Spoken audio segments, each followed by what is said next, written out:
ఒక రాష్ట్ర శాసనసభ ఆమోదించిన బిల్లులపై చర్యలు తీసుకోవడానికి గవర్నర్లు, రాష్ట్రపతికి గడువు విధించడం రాజ్యాంగపరమైన గందరగోళానికి దారితీస్తుందని కేంద్ర ప్రభుత్వం సుప్రీంకోర్టుకు తెలియజేసింది. అలా చేయడం ఒక ప్రభుత్వాంగం తనకు రాజ్యాంగం ఇవ్వని అధికారాన్ని అందిపుచ్చుకొని చలాయించినట్లవుతుందని పేర్కొంది. రాజ్య వ్యవస్థలోని ఒక అంగం వైఫల్యం, నిష్క్రియ లేదా తప్పిదాన్ని సాకుగా చూపి మరో అంగం రాజ్యాంగం తనకు దాఖలు పరచని అధికారాన్ని చలాయించడం సాధ్యం కాదు.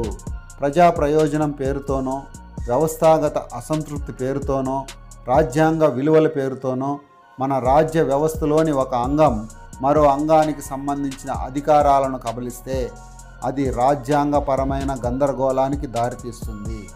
మన రాజ్యాంగ నిర్మాతలు అలాంటి పరిస్థితిని ఊహించలేదు అని కేంద్రం కోర్టుకు నివేదించింది.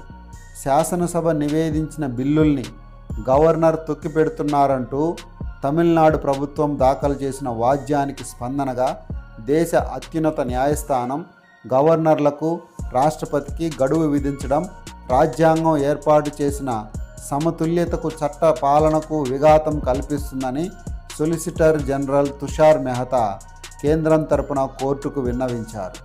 ఒక వ్యవస్థలో లోపాలేవైనా ఉన్నట్లు భావిస్తే రాజ్యాంగం అనుమతించిన యంత్రాంగం సాయంతో వాటిని పరిష్కరించాలి. ఎన్నికైన ప్రజాప్రతినిధుల జవాబుదారీతనం, కార్యనిర్వాహక వర్గ బాధ్యతల నిర్వహణ, పై స్థాయి వ్యవస్థకు సమస్యల నివేదన, ప్రజాస్వామ్య విభాగాల మధ్య సంప్రదింపులు వంటివి సమస్యల పరిష్కారానికి ఉపయోగపడగల యంత్రాంగాలు అని సొలిసిటర్ జనరల్ పేర్కొన్నారు. రాజ్యాంగంలోని 142వ అధికరణం తన ముందున్న అంశానికి సంబంధించి పరిపూర్ణ న్యాయం అందించేందుకు కోర్టుకు అధికారం ఇస్తుంది. అయితే ఆ అధికరణం గవర్నర్ సమ్మతిని సృష్టించే అధికారాన్ని కోర్టుకు ఇవ్వడం లేదు. కోర్టులు సమ్మతిని సృష్టిస్తే అది రాజ్యాంగ, శాసన వ్యవస్థలను తలకిందులు చేసినట్లవుతుంది అని కేంద్ర ప్రభుత్వం తరపున సమర్పించిన నివేదనలో సొలిసిటర్ జనరల్ పేర్కొన్నారు. రాష్ట్రపతి, గవర్నర్లు రాజకీయంగా అత్యున్నత స్థాయిని కలిగి ఉన్నారు. ప్రజాస్వామ్య పరిపాలనలో అత్యున్నత విలువలకు వారు ప్రతినిధులు. వారికి సంబంధించినంత వరకు ఏవైనా లోపాలు ఉంటే వాటిని రాజకీయ, రాజ్యాంగపరమైన యంత్రాంగాల సాయంతో పరిష్కరించుకోవాలి. ప్రతి విషయంలోనూ న్యాయస్థానాల జోక్యం తప్పనిసరి కాదు. సమస్యలు ఏవైనా ఉన్నాయని భావిస్తే వాటిని రాజకీయంగా పరిష్కరించాలే తప్ప తప్పనిసరిగా న్యాయస్థానం సాయంతో మాత్రమే పరిష్కరించాల్సిన పని లేదు అని తుషార్ మెహతా కోర్టుకు వివరించారు. శాసనసభ ఆమోదించి గవర్నర్కు నివేదించిన బిల్లులకు సంబంధించి సుప్రీంకోర్టు ఇటీవల వెల్లడించిన తీర్పును ఆయన సవాలు చేశారు. శాసనసభ ఆమోదించిన బిల్లులను గవర్నర్కు నివేదించడానికి సంబంధించి 200వ రాజ్యాంగ అధికరణం బిల్లును రాష్ట్రపతి పరిశీలనకై రిజర్వ్ చేయడాన్ని నిర్దేశించే 201వ అధికరణం ఉద్దేశపూర్వకంగానే రాష్ట్రపతికి, గవర్నర్లకు గడువు విధించలేదని సొలిసిటర్ జనరల్ తెలిపారు.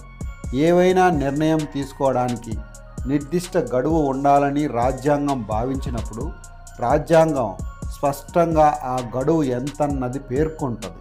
అలాంటి నిర్దిష్ట గడువేది విధించినప్పుడు అందుకు సంబంధించిన అధికారాల వినియోగంలో కొంత సడలింపు ధోరణి ప్రదర్శించాలన్నది రాజ్యాంగం అభిమతం.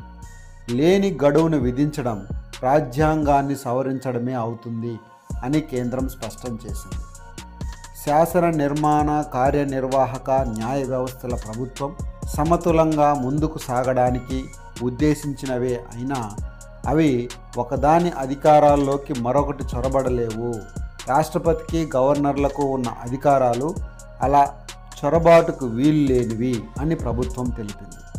రాజ్యాంగంలోని 200, 201 అధికరణల కింద రాష్ట్రపతికి, గవర్నర్లకు ఉన్న అధికారాలకు సంబంధించిన 14 ప్రశ్నల్ని రాష్ట్రపతి మే 13న సుప్రీంకోర్టుకు సమర్పించి వాటిపై కోర్టు నుంచి న్యాయ సలహా కోరిన విషయం విదితమే. తమిళనాడు గవర్నర్ ఆర్ఎస్ రవి ఆ రాష్ట్ర శాసనసభ ఆమోదించిన 10 బిల్లుల్ని తొక్కిపెట్టిన ఉదంతంపై దాఖలైన వాద్యానికి స్పందిస్తూ సుప్రీంకోర్టు ఆయా బిల్లులపై నిర్దిష్ట గడువులోగా చర్యలు తీసుకోవాలని తీర్పు వెలువరించింది. రాష్ట్రపతికి గవర్నర్లకు కోర్టు గడువు విధించవచ్చా అన్న అంశంపై రాష్ట్రపతి అత్యున్నత న్యాయస్థానం అభిప్రాయాన్ని కోరుతూ 14 ప్రశ్నల్ని నివేదించిన సంగతి మనకు తెలిసిందే.